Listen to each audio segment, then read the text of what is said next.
Powered by the Montana Television Network. This is the 10 o'clock news on Q2, Montana's news leader. Good evening. Thanks for joining us. I'm Jeanelle Slade. Jay is off tonight.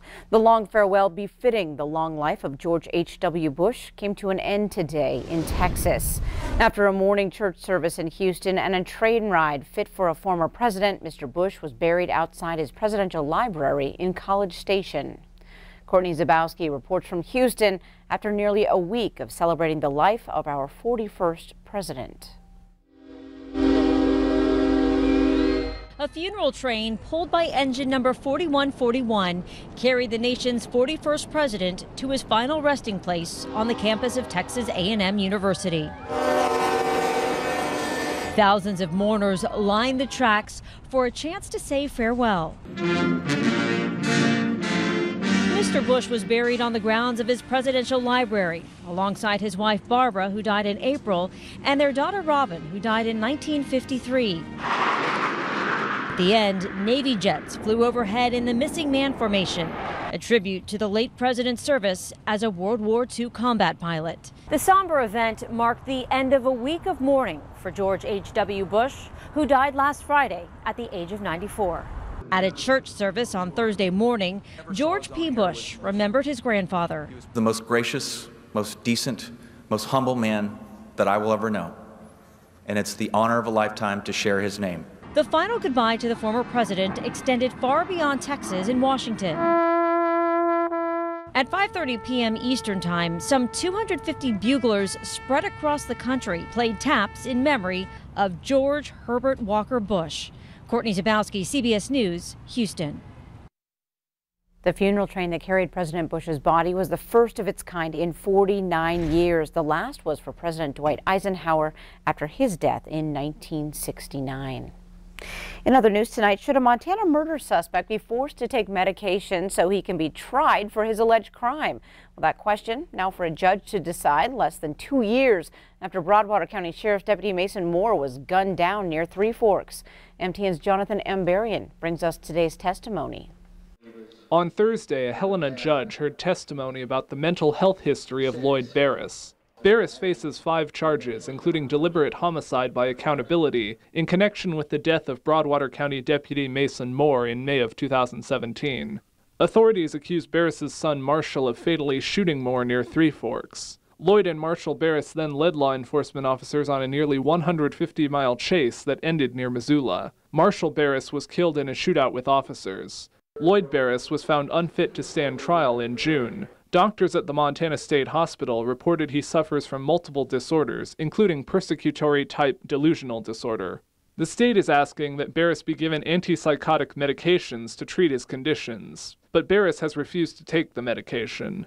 On Thursday, the state called an expert witness to discuss Barris's history of mental health treatment. Dr. Alan Newman analyzed medical records from the time after Barris was arrested for a pursuit and shootout with law enforcement in California. He said Barris had similar symptoms at that time, but showed improvement after he was involuntarily medicated. Therefore, he believes there's reason to think it may work again. The hearing was expected to continue into Friday. In Helena, Jonathan Ambarian, MTN News. Thanks, Jonathan. Authorities initially sought the death penalty against Barris, but later declined, citing his history of mental health issues. Yellowstone County completed its largest ever race recount in history, and the outcome for District Court Judge didn't change. Elections Administrator Brett Rutherford read the results late this afternoon. The recount results are Ashley Harada, 30,205, Julianne Pierce, 30,080. Now, Ashley Harada led by 119 votes over Julie Pierce after the November 6th election. Since that difference was less than 0.25% of all the votes cast in the race, Pierce was able to ask for a recount. During today's recount, Harada actually picked up 6 votes. The recount started Wednesday with 20 election judges counting 70,000 ballots. Harada was on hand and spoke with us when it ended. I kept my eyes on that tally all day yesterday and today, so I have been here consistently watching and waiting. The machines are very accurate, and we were hopeful that that was going to be the case, but now we know. In many precincts, it was exactly identical. We are really incredibly blessed to have a system as good as it. This really shows the integrity of our voting system. Everybody gets reassured when the voting system works like it should. And Elections Administrator Brett Rutherford estimates the recount cost about $20,000. An organization that has helped thousands of people who find themselves down on their luck is saying goodbye to its executive director. A party was held this evening for Perry Roberts, who has guided the Montana Rescue Mission for the past 9 years and spent several years as a volunteer there before that. Roberts is retiring. He tells us in the past 10 years, the mission has gone from helping less than 1,000 people a year to around 2,000 this past several years. Now we do everything we can to help them move on as quickly as we can and get them back on their feet. And it's not so much about providing them months of stay as it is about getting them back what they need to get on their feet, to get back into a place and get back into a productive lifestyle. So we want to get. Now, Robert says he and his wife will continue to stay involved with the Montana Rescue Mission. The mission is set to announce its new executive director next Monday. Turning to weather, Bob, we had a pretty harsh reminder of the incoming cold weather last night. Yeah, I know. When I started my car this morning, and it took a couple extra before it caught over. That was way all over the state. Let me show you just how cold it was. Take a look up there at Cutbank, 11 below zero. These aren't wind chills. These are the actual ambient air temperatures. 11 below zero at Cutbank, 10 below at Butte. It was 4 below at Dillon. Bozeman was 3 below. Here in Billings, we bottomed out at 7 above, and that was pretty good compared to the rest of the state.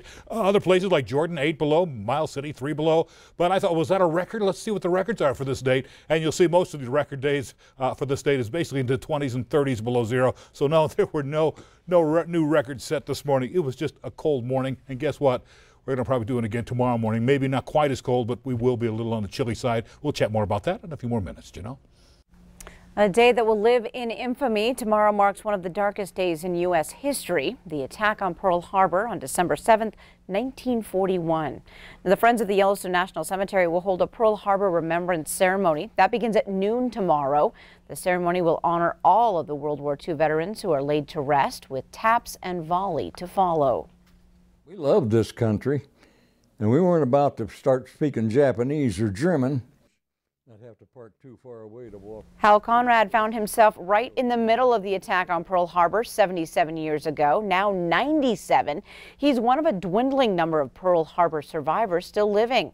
Our Russ Riesinger sat down with Conrad at his home in Lewistown. Hear his amazing story tomorrow night right here on Q2.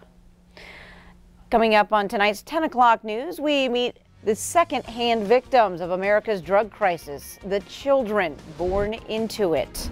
Plus, Bullwinkle decided to play a bit of a ding-dong ditch in Alaska, and it's caught on camera. And later in sports, your NFR is underway. Scott hears from local cowboy J.R. Vizane, supposed to be there, but now just hoping to walk again. You're watching MTN News with Jay Cohn and Jeanelle Slade. Storm Tracker weather with Bob McGuire. And sports with Scott Green. This is the 10 o'clock news on Q2, Montana's news leader.